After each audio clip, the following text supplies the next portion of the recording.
I had never seen an animal do that before, and I have spent more than 30 years handling scissors and stories under the same flickering lights. That morning, my hands still trembled long after the leopard had gone, but the shaking hadn't begun with the animal. It had begun before sunrise, when I almost locked the door for good. The smell of dye clung to my clothes, sharp as guilt. I had decided almost to sell the salon that my husband and I had built together before he disappeared into the silence of his last hospital bed. For months, I had been avoiding that decision, pretending each haircut would be the last, keeping the radio low so I didn't have to face my own thoughts. The air felt heavy that day, heavier than usual, as if something had already ended without my permission. I remember counting the coins in the drawer, thinking they would be the final ones I earned in this place. The street outside was still damp from last night's rain. Low light crawled in through the slats, slicing across the mirrors like thin knives of gold. My first client, a young woman in her 20s, nervous about her wedding, sat facing away from the window, unaware that my thoughts were miles away. I started cutting slowly, the rhythm of the blades calming my mind the way prayer used to. Then I heard a sound, soft, deliberate, wrong, not human, not mechanical. A single thud beyond the glass, followed by silence so absolute that it swallowed even the ticking clock. When I turned, the door was half open. My reflection in the mirror split into two, me on one side and on the other, a shape moving low and silent across the floor. Its paws glided like shadows over the tiles, each step precise, unhurried. The leopard was larger than I could have imagined, its coat patterned with moons of gold and ash. A faint scratch marked its right ear, a small V-shaped notch that glowed under the strip of sunlight. That tiny imperfection caught my eyes first, before the terror arrived to tell me what I was seeing. My client froze mid-sentence when she noticed where I was looking. Her voice vanished into her throat. I should have shouted, I should have moved, but fear didn't come as movement. It came as stillness. The leopard paused, lifted its head, and looked straight at me. I will never forget that gaze, calm, deliberate, ancient. A creature measuring danger not by noise or strength, but by rhythm. I didn't breathe. I didn't blink. I simply tilted my scissors down, as if even light might set it off. Minutes passed, maybe 2, maybe 10. The clock above the mirror ticked louder with every second, counting not time but the thin thread between life and disaster. The leopard walked slowly toward the dryers along the wall. For an impossible moment, I thought it would leap. Instead, it crouched under one of the metal domes, as if it had done so 1,000 times before. It folded itself underneath, curling its tail around its feet, and exhaled. The sound was almost human, a sigh of exhaustion, not aggression. The metal dryer trembled slightly from the heat of its body. I remember thinking absurdly that the beast looked cold, that maybe the warm air from the dryers was what it wanted all along. The thought unsettled me. Not because it made sense, but because it didn't. Why come here? Why me? Outside, I could hear faint honks from traffic returning to life. Inside, the silence was a living thing, dense and unforgiving. The woman in the chair whispered my name once, but I only shook my head slightly. I couldn't risk even sound in those endless minutes. Something old inside me stirred again, the same instinct that had kept me working even after my husband's death. Even after the debts, even after my son moved away. I realized I had been frozen far longer than the leopard. This creature had wandered through chaos and reached this warm, narrow room by choice. I, on the other hand, had been standing in my cage of fear for years, pretending it was safety. The air thickened with its scent. Earth, rain, wildness. I could feel the pulse in my neck sync with the steady rhythm of its breathing. My hands went back to the scissors almost automatically. Without another word, I kept cutting the bride's hair. Movement became survival. The blades whispered through strands one after another, as if time itself had agreed to hold its breath. Looking back now, I understand that moment was not about courage. It was about surrender to the truth that none of us control the things that matter most. That morning, a leopard entered my small world of powder and perfume, and instead of destroying it, brought it still. And what I didn't know yet was that the animal had already seen me before I saw it. It wasn't lost. It had chosen this place, and for reasons I would only understand much later, it had come carrying a message I hadn't been ready to hear. The clock on the wall showed 9:23 when I dared to glance at it again. That meant the leopard had been inside for almost 15 minutes already, though every second carried the weight of hours. My scissors kept moving through the young woman's hair, their rhythm slower now, careful, precise. I couldn't let her see how my heart pounded, how my thoughts screamed for escape while my body refused to obey. The leopard hadn't moved from under the dryer. Its body filled the small space like a shadow breathing. Occasionally, its tail swayed once, brushing the silver stand beside it, producing a faint metallic tap that sounded louder than thunder to my ears. I noticed its eyes half closed, its breaths deepening, a strange calm enveloping it, as if this human corner of the world offered the comfort it had sought for days. The woman's gaze stayed fixed on the mirror, her lips trembling. I whispered for her to stay still, to breathe quietly, though the command was more for myself than for her. The air smelled of fear mixed with the citrus shampoo I had used seconds before the door opened. Behind us, the leopard exhaled once more, the sound rolled through the room like a low hum. Something inside me wanted to turn to face it, but another part, older and wiser, knew that curiosity could be fatal. Outside, I heard children shouting somewhere down the street, a vendor calling prices for onions and coriander. Life continued, mocking the still frame of our little cage. I realized that the world goes on even when you stop moving, and somehow that realization steadied me. The leopard's chest rose and fell, rhythmically, almost hypnotic. It wasn't aggression I saw, it was exhaustion. That contradiction loosened the edge of my terror and replaced it with confusion. What had brought such a creature here? It must have travelled through alleyways, perhaps injured or hunted, seeking warmth and quiet. My mind painted invisible routes through fog and concrete, imagining the silent steps that led it from forest to market to my salon. And yet, one thought cut through all that imagining. Why me? The creature had turned its head toward the mirror more than once, and I could swear it was watching me through the reflection, not the room. Another 5 minutes slipped by, though time had lost its shape. The bride's hands clutched the armrests until her knuckles whitened. I forced my breathing to match the beast's, one inhale for each of its own.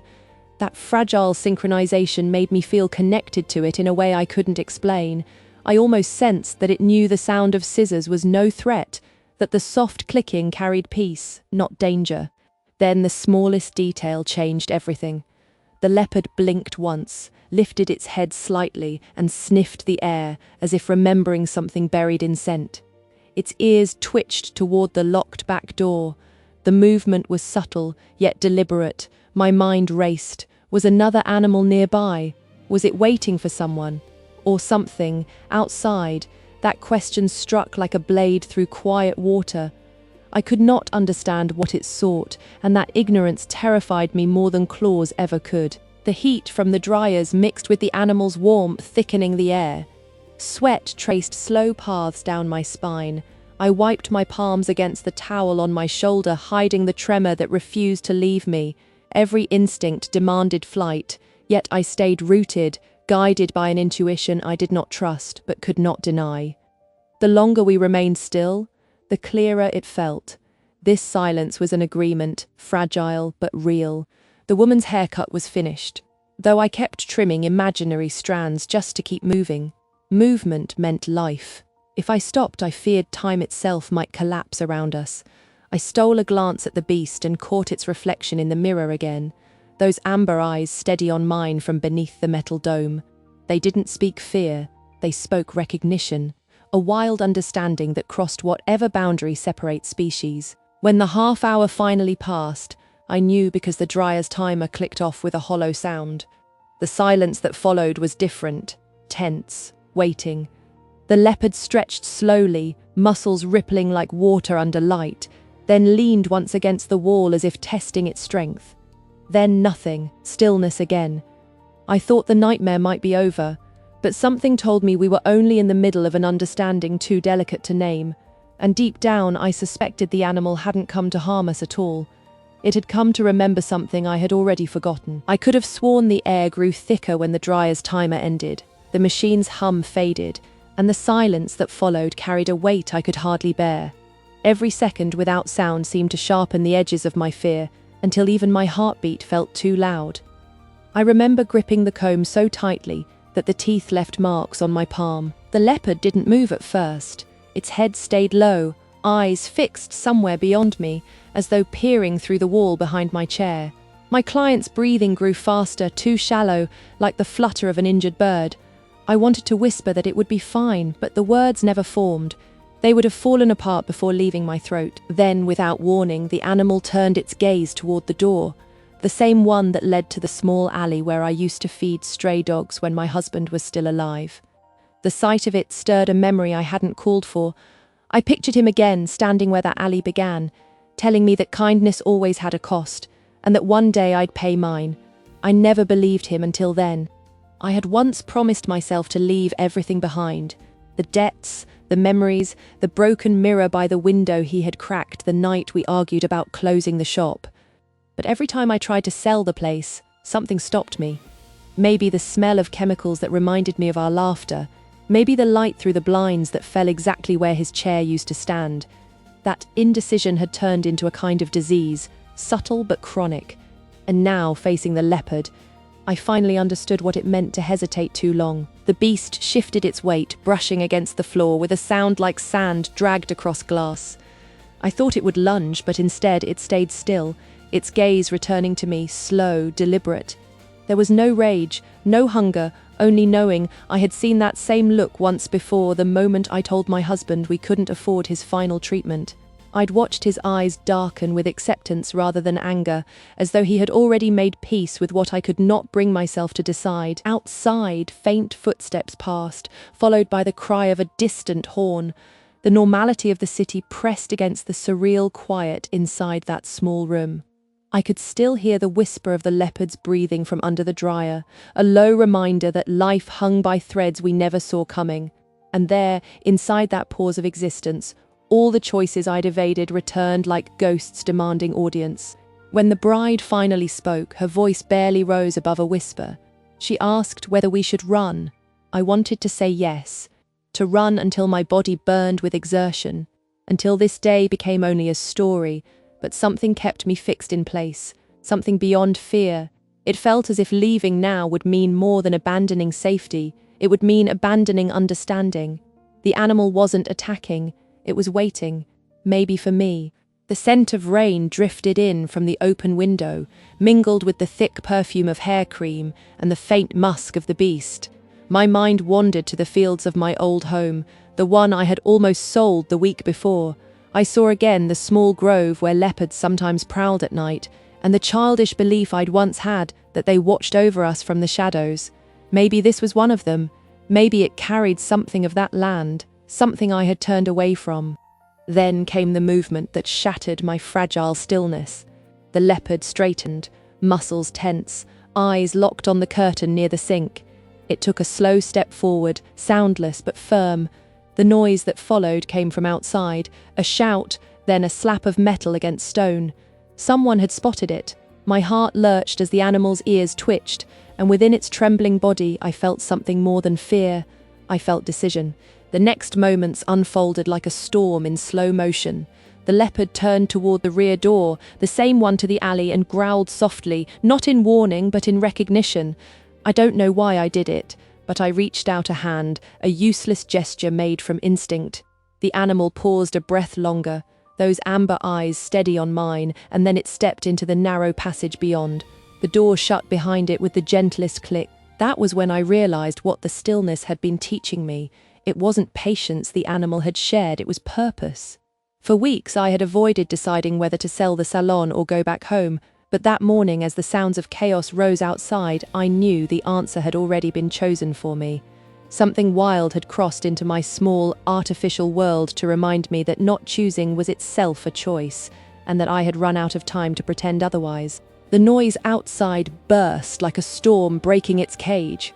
Voices shouted, metal clanged, boots struck the pavement. Someone yelled about a leopard loose in the street. Another warned people to stay back. I stood by the sink, unable to move, watching the empty space beneath the dryer where the animal had just been. The warmth it left behind seemed almost human, a shadow of breath still lingering in the air. The woman I had been cutting for finally found her voice. She whispered that we should run. I nodded but did not move. Something kept me tethered to that spot, something I could not name then. It wasn't courage, it was connection. I had felt the creature's intent, the strange dignity in the way it moved.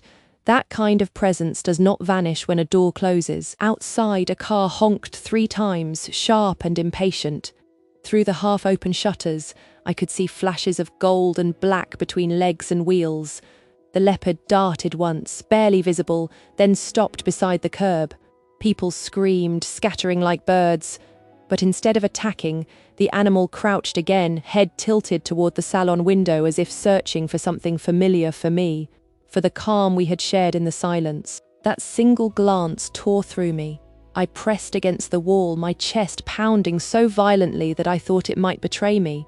The animal's ear caught the light again, and the small V-shaped notch I had noticed in the beginning gleamed bright in the sun. Only then did memory stitch its pieces together. Years ago, my husband had showed me a newspaper photo of a leopard rescued from a trap near our home village. It had the same scar, the same eyes, and he had said that the forest remembers those who fear it most. I never thought I would meet that memory face to face. As the chaos unfolded outside, nets, shouts, the metallic snap of cages, the leopard turned once toward the alley and hesitated. The crowd closed in, though still keeping distance, their fear masked as bravery. I could sense its confusion, the same as mine.